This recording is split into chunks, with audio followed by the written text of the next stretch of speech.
यहोवा के भेद को वही जानते हैं जो उससे डरते हैं, और वह अपनी वाचा उन पर प्रकट करेगा। हालेलुया। यहोवा के बाइबल आप पढ़ लेंगे आसानी से समझ में आ जाएगी, लेकिन जब उसके भेद, वचनों के भेदों का आपको चाहिए तो फिर वो आसानी से नहीं मिलते। पेड़ आप लगा सकते, फल खाने के लिए बहुत मेहनत करनी पड़ेगी, वेट करना पड़ेगा, इंतजार करना पड़ता है। इसलिए हम कभी ना कहें कि मुझे बहुत पता है। आपको पता भी हो तो भी आप चुप रहे और दीनता से सीखें, क्योंकि दीन नम्र भूमि पर अच्छी फसल होती है। आपको पता होते हुए भी यदि आप बिल्कुल दीन हो जाते हैं परमेश्वर में, तो आपके परमेश्वर आपको और भी ऊंचा उठाते हैं, क्योंकि आप डर मानते हैं, इसलिए दीन होंगे। यदि डर नहीं है तो घमंड होने में देर नहीं लगती है। उस बच्चे को भी, छोटी से बच्चे को भी क्यों जिद करता है? उसको एक प्रॉब्लम होती है उसके माइंड में कि मुझे पता है मैं कर सकता हूं। आपको पता नहीं है मम्मी मैं भी खाना बना सकता हूं, आपको पता नहीं पापा मैं भी इसका बटन को चेंज कर सकता हूं, मुझे पेचकस दीजिए, मुझे प्लास दीजिए। वो अपनी धुन में रहते हैं, वो अपनी प्रॉब्लम में रहते हैं कि मुझे पता है। यदि उनको ये पता हो कि तुम्हें नहीं पता तो जिद करना छोड़ देंगे। ऐसे ही विश्वासी भी होते हैं। प्रभु के प्रिय बेटा बेटी भी ऐसे ही होते हैं, वो जिद करते हैं। हमें बाइबल का पूरा ज्ञान कभी नहीं हो सकता। बहुत सी तो बातें जब यीशु आएगा तब पूरी होगी दोबारा। अभी तो बादलों पर रैप्चर भी नहीं हुआ है, उठाया लिया जाएगा। जब बिल्कुल क्लेश होगा ना, बिल्कुल ये हो जाएगा कि अब जीना मुश्किल हो गया है, तुरंत प्रभु उठा लेगा। यदि आप सच्चे विश्वासी हैं, यदि झूठे विश्वासी हैं, तो फिर बाद में मरने कटने के बाद उठाया जाएगा। और वो मौका मरेगा कौन? जब वो आसानी के जीवन में, उपस्थिति में, महिमा में सही नहीं रहे, तो फिर मुश्किलों के दौरान कहां से ही होंगे वो? इसीलिए आज ही हमें परमेश्वर में देना चाहिए। आपके बेटा बेटी भी छोटे छोटे थे, जब जिद तो करते होंगे, मम्मी छोड़ दे, दूर हो जाए, पापा मुझे दीजिए। बच्चे अपनी एक्टिविटी में होशियार होते हैं, उनको ऐसा होता, फील होता है कि जैसे मुझे पता है सब कुछ, मैं कर सकता हूं, लेकिन वो कुछ नहीं कर सकता। वैसे ही हम बाइबल पढ़ के सोचते हैं कि हमें बहुत पता है। परमेश्वर किन के ऊपर अपने भेद खोलता है? जो उसका डर मानते हैं, उसके उपदेशों को मानते हैं, उन्हीं के ऊपर परमेश्वर अपने भेदों को खोलता है। नहीं तो बाइबल तो सबको सिखा देगा। और अपनी योजना, योजना क्या है? योजना मतलब परमेश्वर की जो योजनाएं हैं भले कामों की, वो उसी को देगा जो उसका भय मानते होंगे, जो उसके भेदों को जानते होंगे, और जो उपदेशों पर ध्यान लगाते होंगे, उनको वो समझदार बना देता है। बात सारी बात मानने की, बस टोटली कहा मानने की, उस भेद को आप तक यहां से पहुंचाएगा। क्योंकि जब पूरा गांव पानी पीता तो कुएं से भर के लेके आ जाता है, वैसे ही आपके लिए परमेश्वर ने ये सौदा दिया है बाइबल। हमें जरूरी थोड़ी है बाइबल हम घर में पढ़ते हैं तो सारी समझ में आ जाएगी। हमें भेद को जानना है तो परमेश्वर के उपदेशों को मानना होगा, नियमों को मानना होगा, और उसके वचनों के का भय मानना। यशायाह की पुस्तक में कहता है, मैं उसको ढूंढता हूं जो मेरे वचन को सुनकर थरथराता है। थरथराने का मतलब अंदर बुरा करने से भय मानता है, जो बुराई से दूर रहता है। हालेलुया। कितनी अद्भुत बात है। कहता है कि उसी पर योजना परमेश्वर प्रकट करता है और उसी के सामने भेद खोलता जो उसका भय मानता है। मैंने शुरू में एक बात कही थी कि अच्छी अच्छी चीजों को छांटना नहीं है इसमें से। यदि मेरे लिए आज्ञाएं हैं, मेरे लिए भय मानना, तो मुझे मानना पड़ेगा। तभी मैं परमेश्वर की संतान कहलाऊंगा। यदि मैं अपनी बुद्धि से बाइबल पढ़ता हूँ और चलूं अपनी बुद्धि से, तो फिर मैं उसकी संतान थोड़ी हूँ। ये तो मैंने एक आड़ ले ली है, एक स्वतंत्रता का नाजायज फायदा मैं उठा रहा हूँ। मतलब एक स्वतंत्रता प्रभु ने दी है, अब तू संसार का मैटर छोड़ और मेरे पीछे हो ले। सब छुड़वा दिया प्रभु ने, सब सारी सिस्टमों से बरी कर दिया है, और फिर मैं परमेश्वर की उस स्वतंत्रता को फिर से अपने स्वार्थ के लिए आड़ बनाऊं, ये सबसे गलत बात है। वो दूषिता मन हो जाता है कि मैं अपना स्वार्थ भी ढूंढता फिरूं और फिर मैं परमेश्वर के वचनों को भी ढूंढता फिरूं। तो ऐसो भी कैसे योजना परमेश्वर प्रकट करे? वो तो सीधा मन करके जो परमेश्वर के पास आएंगे, योजना तो यूं ही पूरी हो जाएगी। हमारे जीवन में हमारे कार्यों को तो प्रभु यूं ही पूरा करते हैं, क्योंकि सामर्थ्य है, सब कुछ करने में सामर्थ्य है परमेश्वर। कोई भी ऐसी बात, कोई भी ऐसे काम नहीं है जो परमेश्वर से ना हो या उससे बड़े हो। परमेश्वर से कुछ भी बड़ा नहीं। यस आमीन। क्योंकि भजन संहिता में कहता है कि तू हर रोज प्रतिदिन हमारे बोझ को उठाता है। परमेश्वर ऐसे रख के देखता है। हालेलुया, कितना महान है। इस पृथ्वी से लाखों करोड़ों गुना बड़े ग्रह हैं आसमान के ऊपर। बाइबल भी बताती है, साइंटिस्ट भी बताते हैं वो कैसे घूमते हैं, कैसे अपने चक्कर में ऐसे लगाते रहते हैं चारों तरफ। इतने बड़े बड़े किसकी सामर्थ्य से घूमते हैं? परमेश्वर की, सिर्फ उसकी महिमा के लिए, कि आप लोग देखें और अचंभित हो जाएं कि हमारा बाप कितना महान है। सीधा परमेश्वर की खोज करो ना, सब समझ में आ जाएगा क्या है। हालेलुया। इसलिए कहता ना, बुद्धिमानी वहीं से मिलती है हमें। हालेलुया। परंतु वचन पर चलने वाले मनो और केवल सुनने वाले ही नहीं जो अपने आप को धोखा देते हैं। समझ रहे हैं? धोखा कैसे होता है? जब हम सिर्फ सुनते हैं और मानते नहीं हैं। जब आप मानना शुरू करोगे, आप धोखे में नहीं रह सकते। आपके जीवन में हर वो बात सोची हुई पूरी करेगा परमेश्वर, जब आप वचनों को मानने वाले होंगे। क्योंकि एक बाप की जायदाद पर वही हक ले सकता है जो बेटा उसका काम करता होगा, उसके कहा मानता होगा। वरना बर्खास्त कर देगा, अखबार में कटवा दे, बेदखल कराएंगे, हमारा कोई लेना देना नहीं। हालेलुया। मेरे बहन भाइयों, परमेश्वर भला है, लेकिन वो न्याय भी है, वो धर्मी भी है। इसलिए वो अन्याय के साथ समझौता नहीं कर सकता, वो पाप में खुश नहीं हो सकता है, गलत बातों में साथ नहीं दे सकता। इसलिए अपने बच्चों को चाहता कि बिल्कुल शुद्ध हो जाए और ईमानदार और विश्वास योग्य हो जाए, तभी परमेश्वर आशीष दे सकता है। क्योंकि जो कोई वचन का सुनने वाला हो और उस पर चलने वाला न हो, तो वह उस मनुष्य के समान है जो अपना स्वाभाविक मुख दर्पण में देखता है और भूल जाता है। हाँ। शीशे में मुंह देखा हुआ किसको याद रहता है? अभी आए होंगे ना सारे, मैंने भी लगाए हुए। और तुरंत आप दूसरी गली में घुसिए, आपका चेहरा आपको याद नहीं रहेगा। आपको याद नहीं रहेगा मैं कैसा हूँ, मेरी शक्ल कैसी है किसी को याद आपकी अपनी शक्ल? लेकिन बस ये वहम रहता मैं सुंदर हूँ। ऐसा तो हम सोचते हैं कि मैं सुंदर जरूर हूँ, शक्ल चाहे जैसी है ना। सभी सुंदर होते हैं परमेश्वर के बेटे। वो शरीर से सुंदर नहीं, मन से सुंदर देखता है, क्योंकि बाहर से हम देखते हैं, अंदर परमेश्वर देखते हैं। हालेलुया। वैसा ही होता है वो व्यक्ति जो वचन को सुन तो लेता है यहाँ, लेकिन बाहर जाके छोड़ देता है, उसको भूल जाता है क्या भोगने दे क्या, उसको पता नहीं उसने क्या खो दिया। जैसे शीशे में मुंह देख के चला गया, वैसे भूल गया।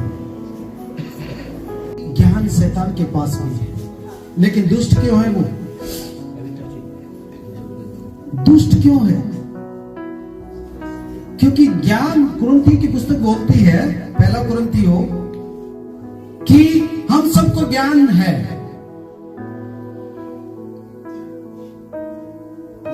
लेकिन ज्ञान क्या करता है? घमंड उत्पन्न करता है। उन्नति किस चीज से होगी आपकी? प्रेम से। प्रेम नहीं है, ज्ञान है, तो आप घमंड में भरे रहेंगे। यदि आपके अंदर प्रेम है, ज्ञान नहीं भी है, तो आप उन्नति पा रहे हैं। हालेलुया। क्योंकि परमेश्वर प्रेम है और वो प्रेम को पसंद करता है। हम आज ज्ञानवान हैं, कुछ समझदार हैं, कुछ अच्छे हैं, कुछ, तो ये परमेश्वर का प्रेम हमारे अंदर है, क्योंकि उसने वो प्रेम किया, तभी तो आज हम अच्छे हैं। हालेलुया। अब मूर्तियों के सामने बलि की हुई वस्तुओं के विषय में हम जानते हैं कि हम सब को ज्ञान है। ज्ञान घमंड उत्पन्न करता है, परंतु प्रेम से उन्नति होती है। आपका यदि जीवन शांत है, शांति पा रहा है, यदि आपके जीवन में आत्मिक उन्नति हो रही है, आप अंदर से अच्छे हो रहे हैं, आपके बोलचाल में सुधार हो रहा है, आपके स्वभाव में सुधार हो रहा है, आपकी लालसा संसारिक नहीं बल्कि एक परमेश्वर के प्रेम में है, एक दूसरे की भलाई के लिए उत्सुक रहते हैं, तो इसका मतलब आपके जीवन में परमेश्वर का प्रेम है। क्योंकि प्रेम आप जिससे करेंगे, उससे आप प्रेम करेंगे तो उससे कभी गुस्सा नहीं करेंगे, आप उसकी उन्नति पर कभी ईर्ष्या नहीं करेंगे।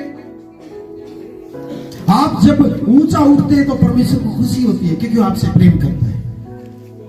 लेकिन हमारा माइंड कई बार बच्चों की तरह काम करता, मुझे पता है, परमेश्वर भी कहता है कुछ पता नहीं, कहां बुद्धि है।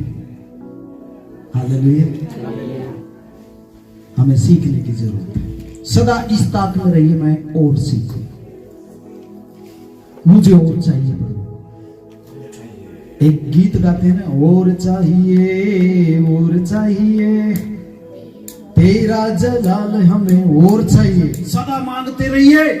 और प्रभु ने एक बार लिख दिया है कि मांगोगे तुम्हें मिलेगा, तो मांगते रहिए, मिलता रहेगा। हालेलुया।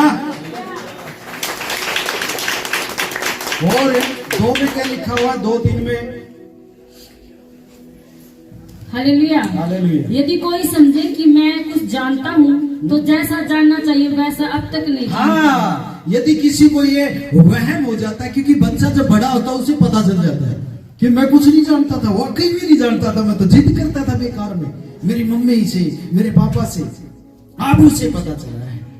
अभी यहाँ पे भी वैसी सिचुएशन का वचन लिखा हुआ है कि यदि कोई ये समझता है कि मुझे पता है, तो वो अभी तक कुछ नहीं जानता। उसको पता चल गया है इसलिए कुछ नहीं जानता। नहीं पता था तो फिर भी ठीक था। हालेलुया।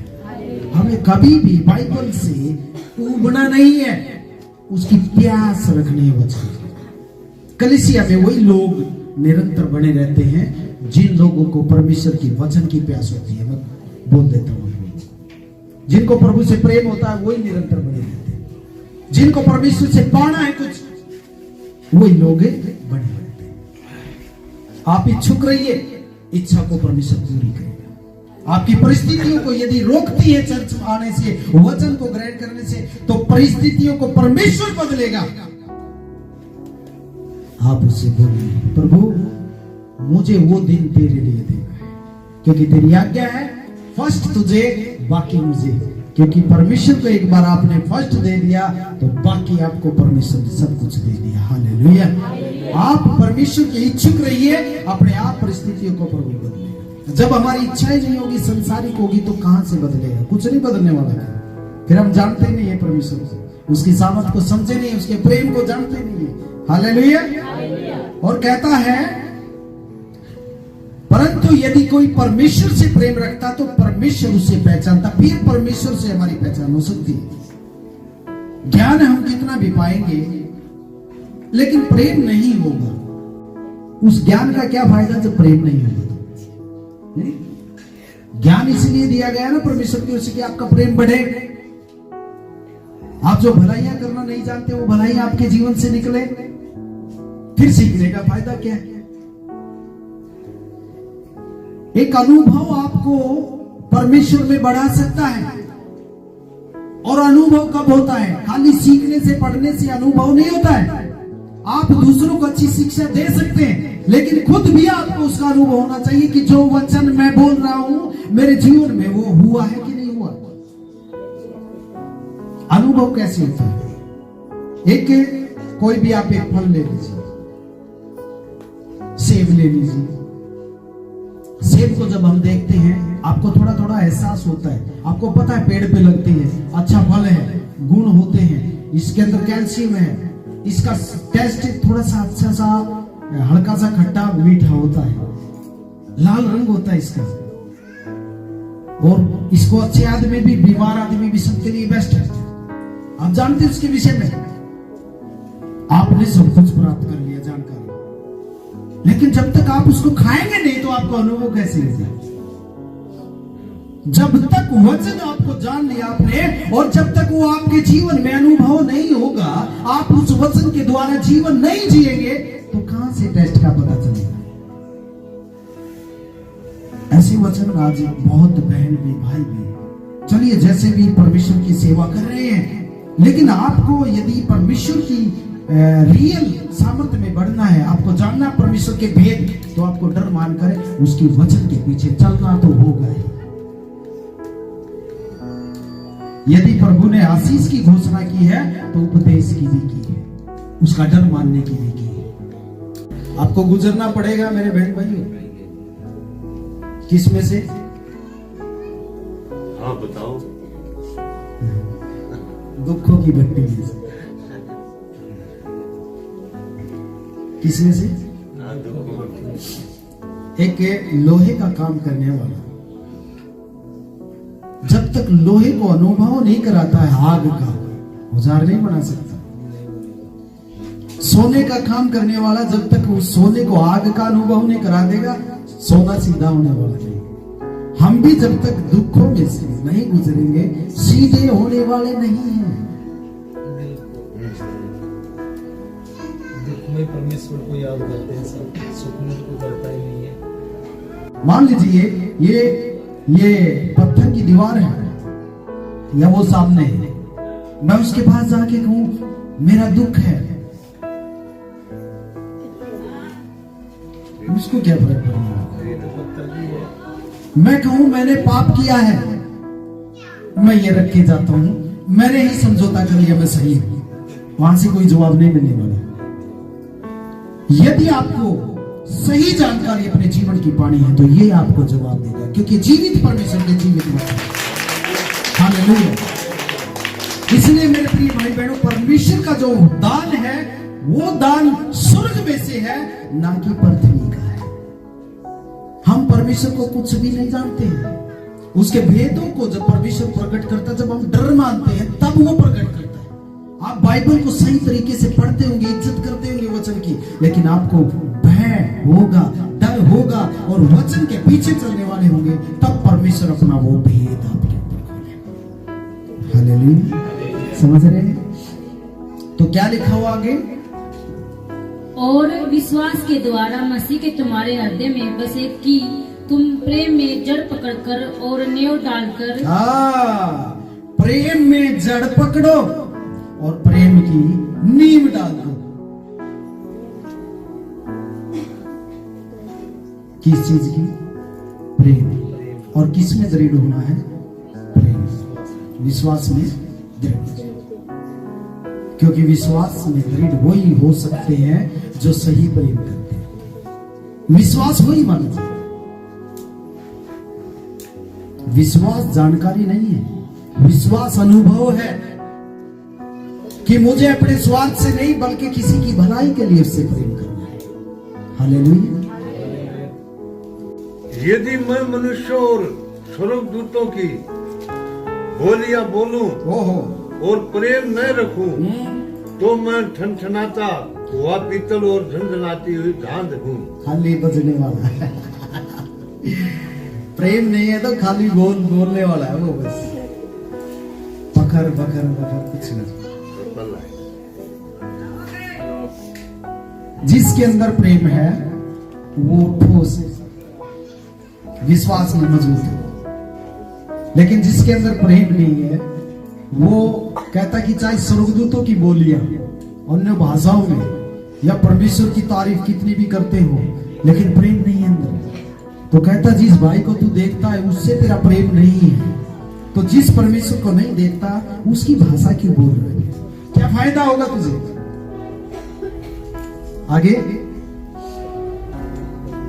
और यदि मैं भविष्यवाणी कर सकूं और सब वेदों और सब प्रकार के ज्ञान को समझूं, और मुझे यहाँ तक पूरा विश्वास हो कि मैं पहाड़ों को हटा दूं, परंतु प्रेम न रखूं तो मैं कुछ भी नहीं।